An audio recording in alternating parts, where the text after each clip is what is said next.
Vietnam's energy intensity of GDP has been steadily increasing due to the rapid industrialization and due to the focus on the manufacturing sector. Availability of exploitable renewable energy resources, sustained economic growth, and political statement promoting the deployment of renewable energy create interesting investment opportunities for such future investment in the country. However, according to a survey conducted by UNDP, between the years 2011 and 2015, the private sector had only spent over $3.4 billion on renewable energy projects, mainly in small-scale hydropower, wind energy, and solar generation.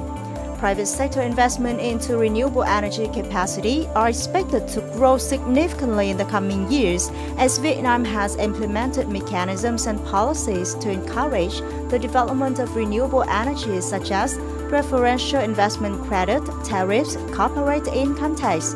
In particular, the power purchase agreement and the feed-in tariffs are being reviewed to remove barriers for private investors.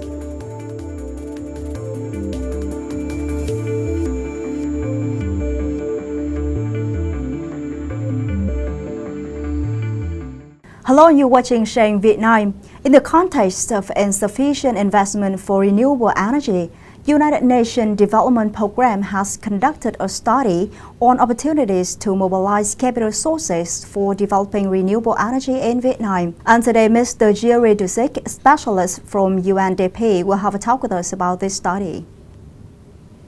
Hello, and thank you for joining our show today. How do you assess the role of renewable energy in the relative energy use in Vietnam nowadays? So Vietnam has a huge renewable energy potential, but it's been not currently exploited because your power development plan, as it is valid now, the 7th, is promoting coal-based power generation. And we know that with the technological advances, the new technologies for the use of solar power, for wind power, are getting rapidly, very rapidly competitive with the traditional coal-based power generation. And in Vietnam, it may be within the next, 2-3 years, they will be equally cheap or cheaper than the coal-based power generation. So as you said, the cost of producing renewable energies may be very competitive to traditional energy and even cheaper.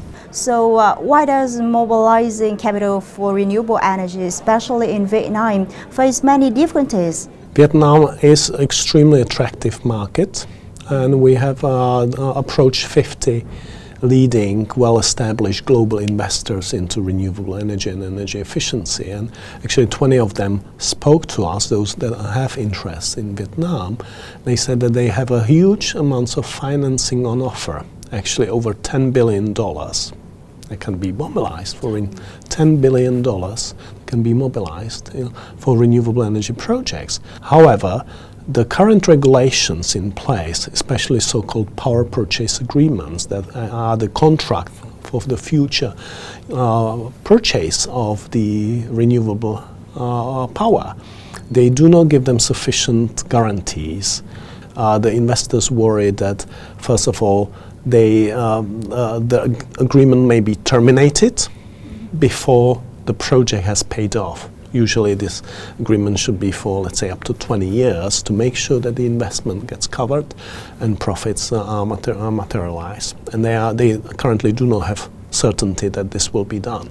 The second concern is that they are not sure if the power produced by these projects will be absorbed by the grid. And lastly, whether they will pay for it, because sometimes there may be difficulties in cash flow situation and so on. So the question is about ability to pay. But these problems have solutions, technical solutions, which would actually allow unlocking huge investment capital, which is at your doorsteps. And I know that before this dialogue, UNDP has conducted a study on opportunities for Vietnam to mobilize capital sources to develop renewable energy. So what are those opportunities? So exactly, your major opportunity is your renewable energy potential. You are a country which has a lot of solar radiation, you have a long coast which can be actually tapped for wind power generation. So the potential here is huge, much bigger than, for example, in some of the countries in Europe where I come from, where the actually renewable energy is much more widely used. There are opportunities to mobilize both private capital and, as I mentioned, 20 investors have indicated that there may be over $7.5 billion in loans available and over $3 billion of cash, which is just available now, and only from these 20 investors. Actually, there may be much more available in the global markets. They have provided recommendations on improvements of the local regulations that would allow them to invest securely, feeling confident that they will be, that their projects will be alive and generating incomes. And if these regulations are removed, they will be investing. I think the biggest problem is the power purchase agreements, which are now currently being offered for the renewable energy projects.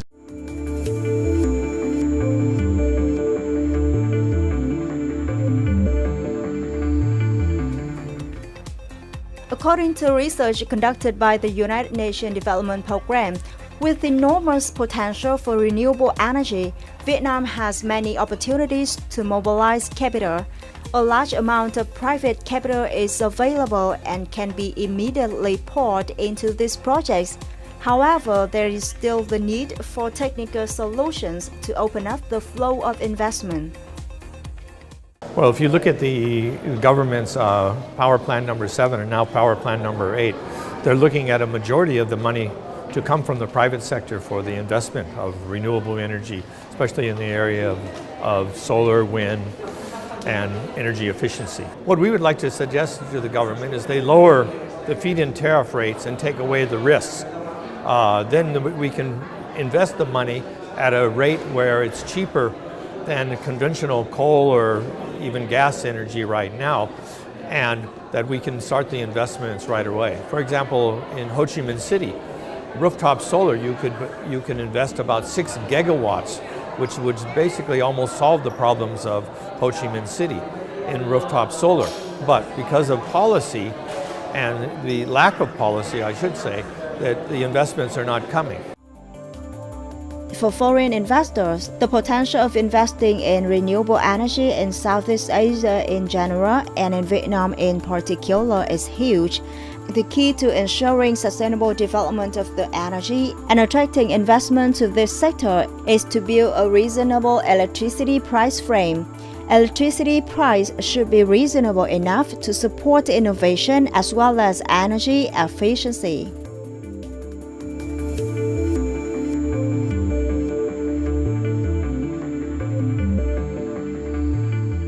Then do you think what is the role of private investment in promoting the production and consumption of renewable energy in Vietnam?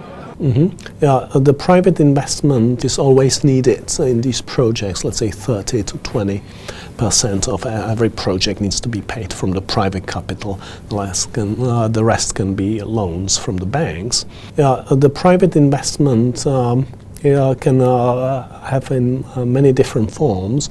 First of all, there are these utility scale projects, which are usually greenfield investments, or they can be located on top of shrimp farms. The other opportunity is also to invest into solar panels on industrial zones, on the rooftops, on the major retail shopping centers and so on. So there are, each of these investments has its own permitting requirements. Sometimes they are easier, sometimes they are more difficult, and actually there are proposals to simplify your permitting process for all these installations so that actually the projects can start being built. In recent years, the government of Vietnam has made efforts to develop policies to facilitate and call all the participation of the private sector. But the fact that the result is not as expected. So you think what are the factors necessary to make renewable energy attractive to private investors? So the first one is that you have relatively competitive internationally so-called feed-in tariffs for solar and wind. So they are not hugely attractive, but attractive enough to invest. These tariffs will be revised, and the investors would like to know what will be the future tariffs, basically what will be the price for which they will be selling the electricity. Unfortunately, as I said, there are problems in these power purchase agreements. So actually starting a dialogue with the investors and addressing their concerns about the power purchase agreements would be the first step to go. And what about foreign investors? What do they usually need to invest in such a renewable energy market like Viet Nam? Well, they need a stable regulatory framework. They need contracts which are bankable. And lastly, they need also assurance that they can repatriate the profits made. There are some concerns whether actually if the renewable energy facility is profitable, which it should be. May you share some of the plan of UNDP to cooperate with Viet Nam or support Viet Nam to call on the participation of private sector to renewable energy market? UNDP has a long-term relationship with the government of Vietnam in this area and definitely plans to even deepen. In terms of the private sector engagement, we have prepared some studies which are presented today and which are available on our website. But also we are currently working on so-called carbon tax system. We have so far touched mainly about renewable energy, but actually Vietnam has a huge energy efficiency potential as well. And that's not being used primarily because your electricity is cheap, very cheap, and it does not stimulate these enterprises to invest into efficiency measures. And actually, if the price would be adjusted, they would invest and they would become more competitive in the long term, which is very interesting. So they will invest. They know they may invest in 5-7 years. The question is whether they would invest now. And for this, we think that it would be actually important to start reflecting the true costs of the electricity generation through the fossil fuels. Yeah, but I just have a worry that if government change the price for the investor to put money in renewable energy, whether we customer have to pay higher costs for energy at home. Yes, yeah, that's a very, very good question. First of all, you have price ranges. So there can be relatively cheap and subsidized electricity for families or households that cannot afford it. But high energy users that have investment means, that have capital and consume a lot of energy, they can be actually encouraged by different price signals to invest. So it doesn't mean that automatically the price of electricity would increase for everyone. Thank you for your sharing today. Thank you and good luck. Yeah, thanks. And that's all for Sharing Viet Nam today. Thank you for watching. See you next time.